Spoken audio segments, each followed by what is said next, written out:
mesdames et messieurs, et bienvenue dans cette nouvelle vidéo. Il y a un gros coaster bleu, il y a toujours un Kevin. Il est toujours pas décédé, je suis désolé. Je le ramènerai toujours en un seul morceau. Bienvenue dans cette nouvelle vidéo. Eh bien, aujourd'hui, découverte d'un nouveau parc pour Halloween avec le merveilleux et fantastique Toverland.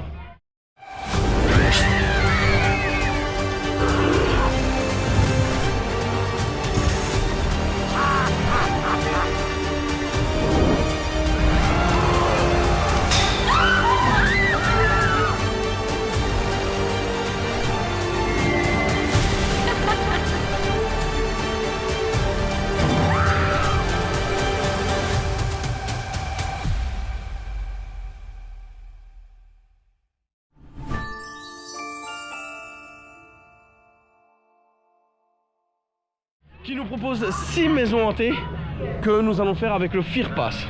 Alors j'ai une bonne et une mauvaise nouvelle, Kevin. La bonne, on va se mettre à l'abri. La mauvaise, il faut aller tout au bout de la zone pour aller à la boutique Halloween, pour aller chercher le Fear Pass. Tu vois où c'est qu'il y a le petit Junior Coaster Vekoma? Ouais. Là-bas. Voilà, on traverse tout le parc. Allez, c'est parti.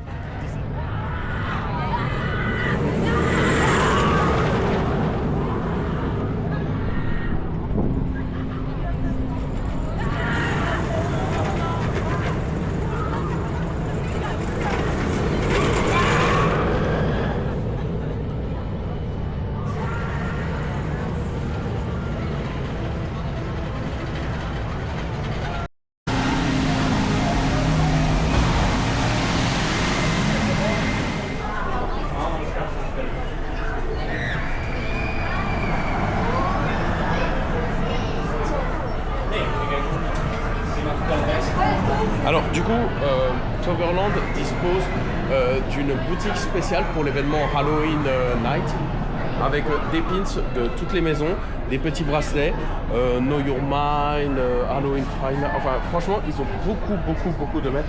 Et ils ont toute une boutique spéciale du coup qui est au fond du parc vers l'ancienne entrée de ce merveilleux parc. Avec...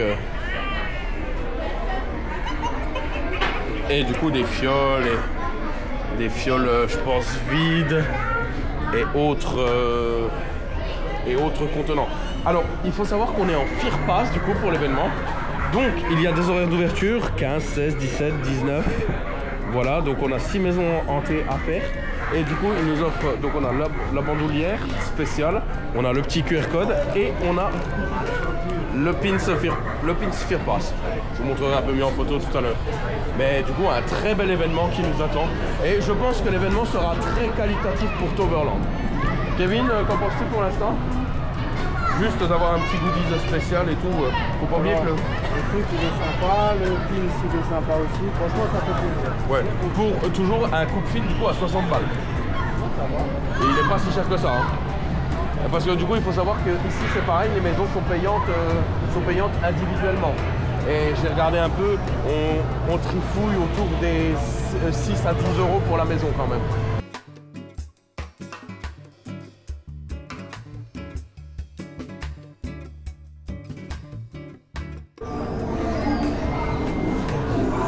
Hi. Dr. Fool. Hi. Hi, Dr. Fool. Goeiedag, Dr. Hallo? Fool. Hi. Hi, Dr. Fool. Hi. Goeiedag, Dr. Fool. Dr. Fool, hi. Goeiedag, Dr. Fool. Hi. Dr. Fool, hi. Dr. Fool, Dr. Fool. Oh, dit is Anita. Ga inderdaad. Hi. Heel lief. Lief, hè? Doe we dat. Lief, hè?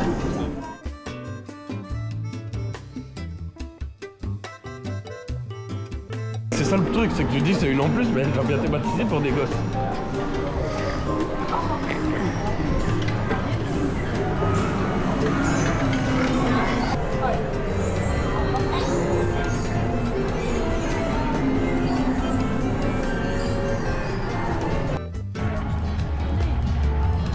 Oh, c'est sympa leur petite ferme là.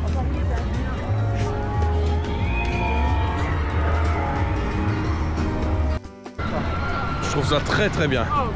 Du coup, on va avoir accès à nos petits churros, hein. Et je suis un petit amateur de churros. Oh, il y a des grosses couilles. Oh oui, il y a de la gamelle, oh oui. Ah oui, clairement, alors clairement, il y aura un petit peu de gamelle qui va partir. Hein. Know your mind. C'est parti pour l'une des mazes de Toverland, du coup qui est à l'extérieur du parc. Vous allez découvrir un musée qui renferme quelques-unes des plus belles collections de ce qui était jadis une mine d'extraction. Nous allons vous inviter à partir à la recherche d'un certain rubis avec une certaine malédiction à ses trousses. Venez découvrir les mystères de cette mystérieuse mine et percer le secret du rubis.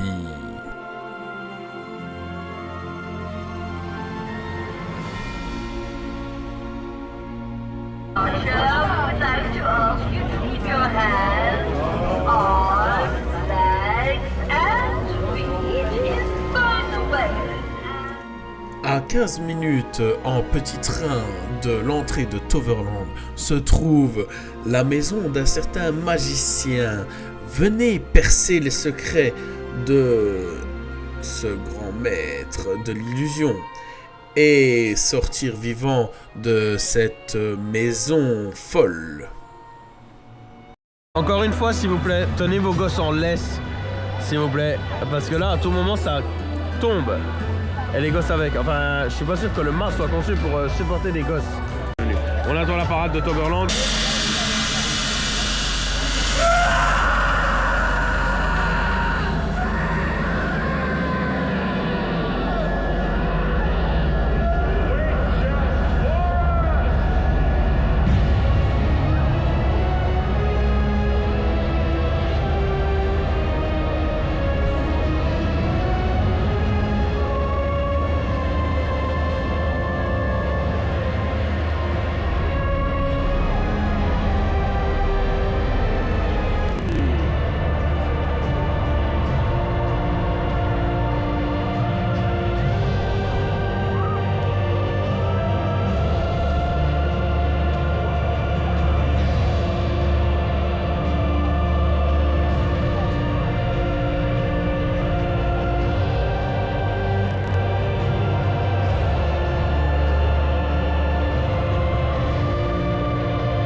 Small House. Vous prenez Villa Fiasco, vous enlevez tout ce qui rend fun Villa Fiasco et vous la mettez dans une ambiance un peu de maison, de poupée assez étrange et assez angoissante. On va dire que c'était une très bonne expérience, mais j'ai été déçu quand même de voir tous les effets quasiment de Villa Fiasco désactivés.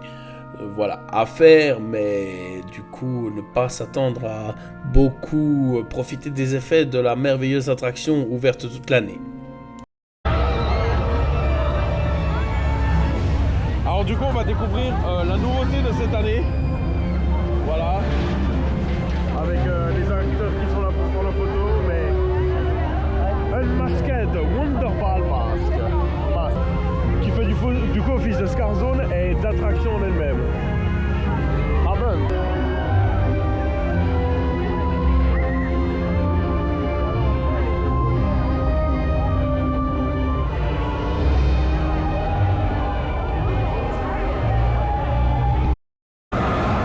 En même temps, regarde les tapettes de derrière. Ah bah, si tu fais plus d'horreur, les mecs ils vont chier dessus en fait. Après, la thématique reste encore une fois de mise avec des costumes juste merveilleux, hein, franchement. Pour une masquette, du coup, vous prenez tout ce qui compose la très belle attraction de Maximus Ball et vous refaites toute la théma à l'intérieur en enlevant tout le système de jeu et du coup vous participez à un bal mystérieux de deux mariés masqués, un peu vampiresque. Une très très belle maze, une très très belle découverte, du coup qui se passe principalement dehors. Mais un effort thématique est très très très notable pour cette maze. Bref, j'ai adoré le principe. Et pour finir, Trapède. Un certain agriculteur a mis au point une nouvelle formule pour se débarrasser des rats dans son champ de maïs.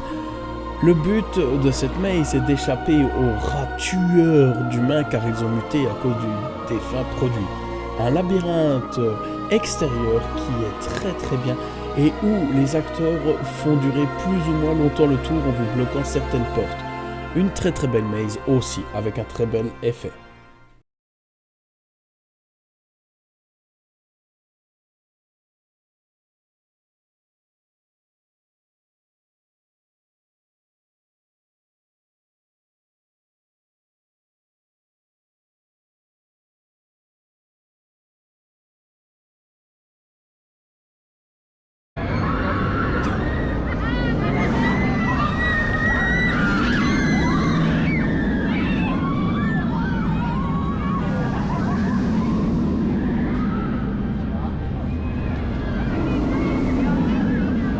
T'as vu le light effect?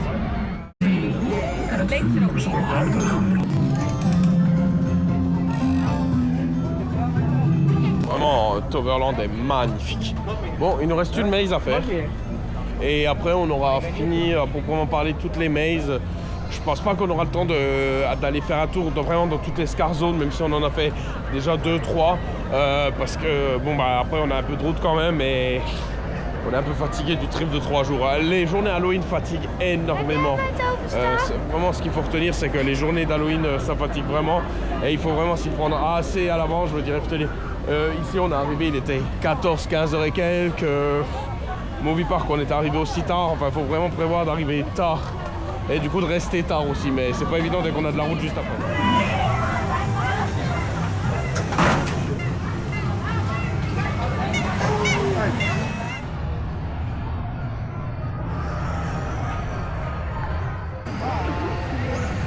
Voilà, niveau, même avec tout l'éclairage, hein, ça arrive.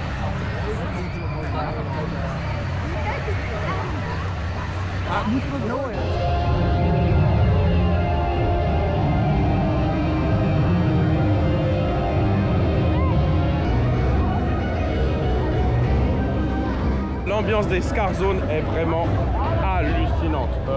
Il n'y a rien à dire, c'est génial. Toverland est très très doué. Les mazes aussi. Donc là, on a fini l'événement en soi. Les mazes vont très très vite à faire. Alors, ce qui va se dire dans les mazes, c'est qu'elles sont assez longues. Dans une globalité globale, elles sont vraiment très très longues. C'est assez impressionnant de mettre autant de longueur dans des mazes. Après, au niveau des acteurs, j'ai pas trouvé qu'il y en avait non plus énormément. dans chaque maze, ça reste encore assez raisonnable. Malgré la longueur des mazes, c'est pas non plus ultra surchargé, on va dire. Il y a rarement plus de 2 acteurs dans une scène, hein. Voire même ils sont tout seuls, hein. Bon, là, dans la dernière, ils étaient vachement très espacés. Ouais, ils étaient très espacés parce que... Longueur où il se passait rien. The Witch Forest, allez vous promener au plus extrême contrée de Avalon. Faites le tour du merveilleux lac et vous allez croiser quelques-uns des êtres les plus étranges de cette mystérieuse forêt. Alors ça manque un petit peu d'acteurs pour moi, mais par contre l'ambiance y est vraiment de faire tout le tour du lac et d'avoir des beaux points de vue sur Avalon de nuit, et de l'autre côté de ce merveilleux petit étang, c'est vraiment magnifique. Bravo Toverland pour cette maze, mais ça manque quand même cruellement d'acteurs et par moments d'animation. On va dire que c'était sympa la petite rando.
Ça y est les amis, c'est une fin de soirée qui se termine tôt pour nous, hein.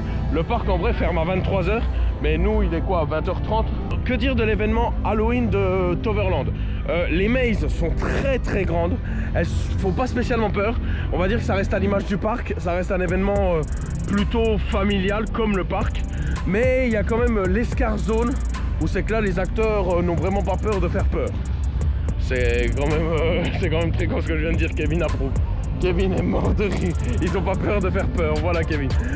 Kevin, qu'as-tu pensé toi des mazes quand même, pour quelqu'un qui a peur des mazes en général? Franchement, par rapport à ce qu'on a fait hier, c'est très accessible. J'ai vraiment adoré les mazes ici parce que tu as un côté immersif que j'ai pas retrouvé ailleurs, enfin par rapport à Walibi Belgique. Ouais voilà, tout à fait, oui.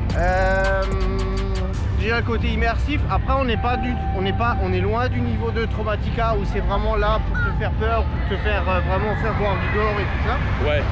Mais j'ai dit t'as quand même des effets de surprise à l'intérieur. Et c'est le côté c'est joli à regarder en fin de compte. Les costumes sont jolis. Ouais. Et, voilà. Les thèmes exploités sont très fantasy, hein. On est vraiment sur du Toverland, hein. C'est ultra fantasy, voilà. Et du coup là le parc tourne encore. Alors il y a beaucoup de monde.